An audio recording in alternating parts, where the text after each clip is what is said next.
back to another Minecraft video. This is going to be part 2 of our Noob to Pro series. So if you remember in the last video, what I did is I showed you how to build the exteriors of different houses, ranging from Pro all the way back there, down to the Super Noob house that you see right behind me.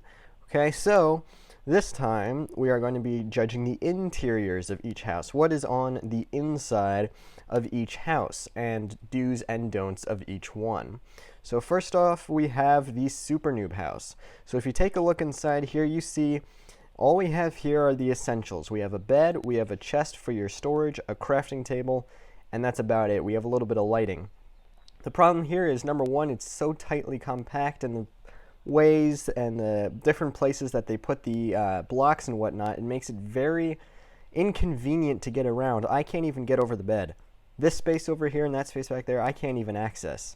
Even unless I broke the bed or something, there's no way I can possibly get back there. So this is the work of a super noob. There's nothing right with this. Just don't. Okay?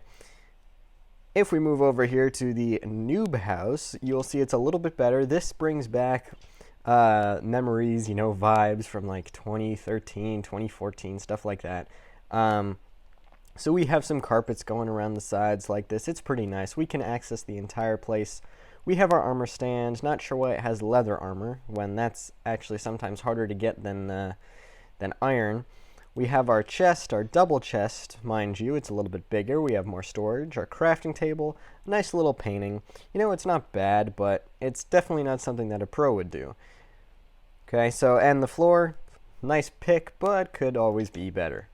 Okay, so there's that. Now if we move on to the average player. This is about what the average player does, and I have to be honest, both myself and the rest of my family, we used to build our insides like this, the insides of our houses. Basically, what's wrong with this? Well, the problem with this is we tried to make it too much like an actual house and not as much as a survival house. If you're making a house in creative just for the sake of it, go for this. But if you're going for survival, for example, if this is the dining table, maybe this is like your little kitchen area, it's going to seem very strange because it's not practical. You know what I'm saying? And the thing is, since it's a 2.5 block tall ceiling, it actually does look a little more like I'm sitting in the chair, because I can't get over it, if that makes sense. But we got our trapdoors on the chairs, we got some carpet. There's too much wood, and there's different kinds of wood, which makes it kind of strange. And over here we have carpet. Now here's a big problem that people face. When you put carpet down like this, as you can see, I can't put the carpet down where these fence posts are, and I can't put one here because there's a slab right above it. So how do you fix that? What you can do, which you'll see in the other houses, is if you take, instead of this green carpet, if you take just normal green wool, and you put the green wool as the block down here instead. Let's get some green wool. Here we go. If we take this and pop it in here, there's a little bit of a bump here, but it looks so much better than if you just had, you know, without it. So just keep that in mind for future builds. When we come upstairs, the upstairs is actually pretty nice. I mean, we have our bookshelves, some plants to liven it up a little bit, more chests, because, you know, you always need more of those. And lastly is the bed. Now, the unfortunate thing about this bed is, from a distance, you don't even know it's a bed. You might think it's a bathtub or something. But it is, in fact, a bed which you can only access by crouching. There's no other way to get in and out of it. But the addition of paintings and stuff is pretty nice, the carpets and all that. So overall, it's not horrible, but it can always use improvement. With that being said, nothing was done to the balcony, which is another mistake. If you're going to make a balcony of some sort, you should at least put a plant here, or maybe a chair or something. Don't just leave it empty. Do something with it, you know? So that's that house. Now what we're going to do next is we're going to take a step over to the above average house, and like I said, this is where my level is at. This is what you would commonly see me perform and what I would build. Okay, so you step through these doors. Now the floor choice is a little bit strange. We have, I believe this is the white concrete powder. Let's see. Yes, white concrete powder. We have some barrels. Barrels are actually a much better choice usually than chests. And the reason for that being is because it's different. Everyone uses chests nowadays, so if you use barrels, it actually looks a little bit different. It adds a little bit of an older kind of feel to it, like a much more, I don't know the word for it, but you know what I mean. Even adding just simple things like trapdoors to the side of the wall, it doesn't make sense, but it looks pretty nice. Over here, you see we got some too, and we even turned them into a little corner table over here, which looks nice. We got a painting and everything, and a little, kind of like a little bar stool kind of thing. We have our fireplace, nothing real fancy around here. It's not quite professional, but it'll do the job. Got some plants around here too, little kitchen area. And the thing is with the lanterns as well, lots of people use too many torches. If you use a lantern, it actually adds more of a realistic feel to it, because let's be honest, unless you literally live in a cave, you probably don't have torches on the side of your walls or anything. The table is what I'm least proud of because it's pretty big and it's kind of an eyesore. It's in the way. But you know, we got our cake here, which is delicious. And here's what I was talking about with the wool. Here's our carpet, and here's the actual wool block. And if I didn't point it out, it would probably be kind of hard to tell the difference, but I think it looks quite nice, in all honesty. Now here's our staircase. I think the staircase looks really cool. It blends in with the rest of the house, but at the same time, it stands out. It blends in and stands out at the exact same time. And I love it. It looks awesome. When we come up these stairs, we see that we have stripped oak logs, which most people avoid using, but like I said in the last video, I like using them. This is a really nice feature. And again, we have more barrels, you know, always have that extra storage. Some more paintings. Most people also avoid using paintings, and if they do use a painting, they usually put a giant one on the wall. Stick with something like this. It looks pretty nice. We have our trapdoor feature up here again, and some more plants. The bed is actually visible no matter where you are in the room. You can see it, and it's easy to get into. It's not awkward or anything.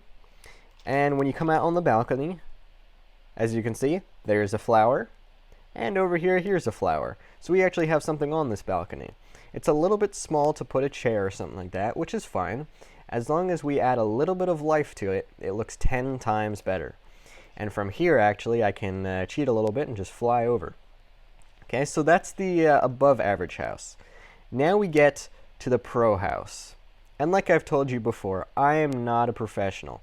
It takes every ounce of my brain power to be able to put this together. I have to resort to looking on the internet for ideas for things like this. And similar to on the outside, the inside was also inspired a little bit by B-dubs. So shoutouts to him. But if you come on the inside, you see the first thing that you notice is it looks old and it looks run down. That's actually the point, believe it or not. So we come in here and it's very busy. It looks very busy. We have beehives, bees' nests. Why do you need these in here? Who knows? But it makes it look a little bit more busy. We have some books, an anvil. We have our note blocks. Now here's the thing. You see these buttons? If you look around the rooms and stuff, you will see that there are buttons every once in a while that are just placed randomly around the building. And that adds more of a texture. It gives it more of a three-dimensional kind of shape. And it just kind of makes it feel more like it's an older vibe. If you're going for a more modern house, then this is the wrong video for you. But we have more barrels, because like I said, the barrels work. We have a lectern, we have some trapdoors, nice little flowers to add some life into it, and it looks pretty nice. Now the carpet is broken up like this because if it's smooth, it would look like a much older kind of Minecraft style build, just like way back in the Noob house. So when it's broken up like this, while it does look almost abandoned, it definitely piques your curiosity and you want to follow the carpet and see where it goes. But we're going to detour off of the carpet real quick and go into this little room, okay?